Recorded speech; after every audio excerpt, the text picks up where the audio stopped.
Putin is dangerous, he is cowardly, and he is weak. His brazen disregard for human life, his irresponsible rhetoric, and his willingness to inflict terrible violence on innocent people may seem to have no limits.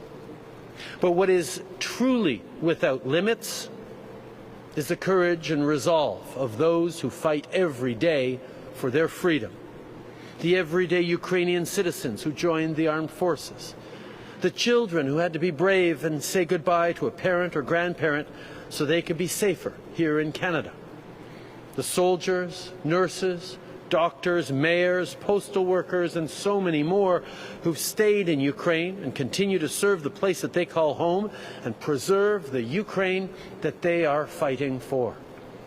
The journalists on the front lines who tell the stories of this war so that Russian-abetted disinformation and misinformation is called to account.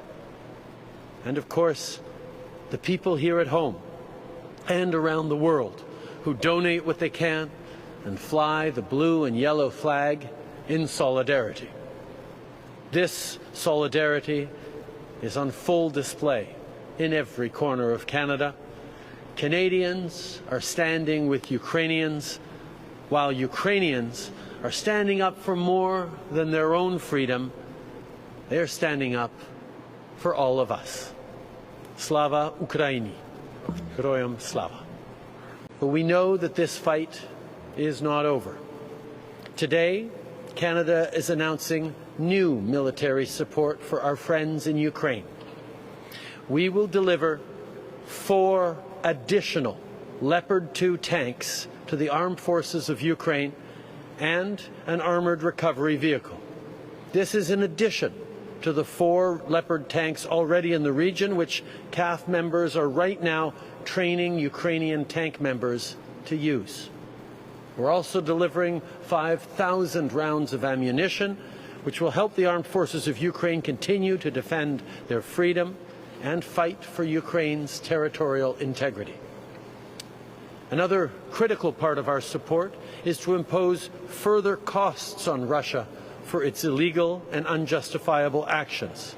We are announcing new sanctions on 129 individuals and 63 entities, including Russian deputy prime ministers, ministers, other members of the Office of the President of Russia, members of the Russian military, and those involved in the production of artillery and weapons used in Ukraine. We're also banning certain chemicals used in the manufacture of electronics from being exported to Russia. That our quarrel is not with the people of Russia or of Belarus. Many brave people in these countries are standing up to their dictators. And we see it here at home, too, with Russian Canadians supporting Ukraine and calling for an end to this unjust invasion. Valdimir Putin made a grave miscalculation when he launched his war of aggression. He underestimated Ukrainians, and he underestimated the solidarity of their friends around the world. He wanted to threaten and weaken NATO and democracies around the world, but today we are stronger and more unified than ever. We are holding Putin and his henchmen to account, and we are delivering critical and significant support to Ukraine. Momentum is on Ukraine's side. They have launched astonishing counter-offensives, reclaimed territory, and forced Russian troop withdrawals. To date, Canada has provided more than $5 billion in support to Ukraine and its people. And we're the only country to issue Ukraine sovereignty bonds, which Canadians purchased to support the government of Ukraine directly. The impacts of these are being felt on the ground by soldiers and by citizens. We've provided military training for more than 35,000 members of Ukraine's security forces through Operation Unifier. We've delivered M777 howitzers that have helped Ukraine secure victories in key battles. We've committed over 200 Canadian-made armoured vehicles that are helping soldiers defend the border in northern Ukraine. Our support is also helping provide stability in Ukraine in the face of war, so that schools and hospitals can stay open, so that the heat and lights will stay on through the winter. You said yesterday there were many inaccuracies in the leaks from CSIS. Can you explain exactly what is inaccurate in these leaked CSIS reports? First of all, I think Canadians understand how important it is that we continue to do all the necessary work with our national security institutions to keep Canadians safe, to keep our institutions safe. And Canadians can be and should be confident that our institutions, particularly our electoral and democratic processes, have not been compromised, were not compromised in the 2019 or 2021 elections. We created mechanisms for both before the 2019 elections, a panel, a task force, to ensure that the outcome of these elections were decided by Canadians and Canadians alone. And that's exactly what happened. At the same time, we've been very clear throughout that foreign governments like China, Russia, and others are attempting to destabilize our democracies and, yes, interfere with our electoral processes. We need to remain vigilant. We need to be continuing to support our national security agencies and officials to protect and continue to protect the legitimacy and the integrity of our elections. That's also why we continue to support and encourage the work being happening at various committees, the various investigations and follow-ups, and the level to which this is being taken seriously by all Canadians, because it is a very serious subject. I will highlight, for example, around inaccuracies, that when the National Security and Intelligence Advisor appeared at committee a number of weeks or months ago, she highlighted inaccuracies that were contained in some of these media leaks. But we will continue to respect the importance of national security laws and rules. Follow-up. The reports so that the public can see them for themselves, and will you establish a public inquiry into Chinese interference in the past two elections as called for by the former electoral officer Jean-Pierre Kingsley? I think it is a very good thing that Canadians are understanding how serious it is that China and other countries are continuing to try to destabilize and influence our democracies and our institutions. That's why we have continually given new resources and new tools, including a panel and a task force that we set up way back in 2019 to ensure that our election integrity held, that our national security experts are able to do the work that Canadians expect them to do. We welcome the work that committees are doing.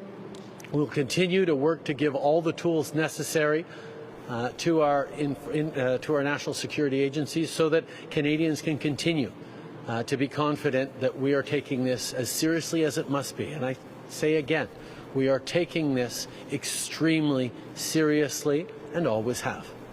Thank you. Next question. Afternoon, Prime Minister. Candy Chen with CTV National News. I'd like to ask you about the Canada-Ukraine Authorization for Emergency Travel Program, which has provided Ukrainians with visas, the most crucial necessities while they are seeking shelter and health care. So that federal program is scheduled to end next month. Will that be replaced or extended? Canadians continue to demonstrate every day their solidarity with Ukraine and with Ukrainians. What I saw this morning sitting down with young people who'd come from Ukraine over the past year and years, whether I see the generosity that's happening, whether it's here or Winnipeg or anywhere across the country, of Canadians giving to support people who are fleeing this violence, and fearing for their loved ones' lives. The generosity of Canadians, the desire of people across this country to continue to help knows no bounds. A year in, we're all of somewhat mixed feelings. Knowing that Putin was expecting this war to be over in a matter of days or weeks, knowing that he was unable to, despite overwhelming military numbers and advantages and resources, should be a point of deep gratitude and respect to Ukrainians who've stood up to defend the values that underpin all of our democracies, but also is every day an ongoing tragedy for the people of Ukraine who are suffering bombings and hardships and difficulties because of Putin's illegal invasion. So Canada, at its simplest, most simple expression, will continue to stand with Ukraine with whatever it takes for as long as it takes. And in regards to the special travel authorizations, we are looking at right now how the best way for us to continue to support Ukraine and the Ukrainian people, and we will be talking about that in the coming weeks to make sure that everyone knows that Canada will continue to do what is best positioned to continue to help the people of Ukraine. Just a quick follow-up. There are still over 30,000 more applications waiting to be processed. So what's going to happen to those Ukrainians while we are still figuring it out, while the program expired? We are continuing to process applications. We are continuing to respond to the deep desire by Canadians, by communities, by families across this country to do more for the people of Ukraine, and we will. Thank you. Next question. Good afternoon, Prime Minister. Matthew Bingley with Global News. What do you make of Russia's disinformation campaigns trying to weaken support for Ukraine both here and in the West? It's absolutely no surprise that Russia is spreading lies around the world because the truth is so damning to them. They chose to violate the UN Charter and international law.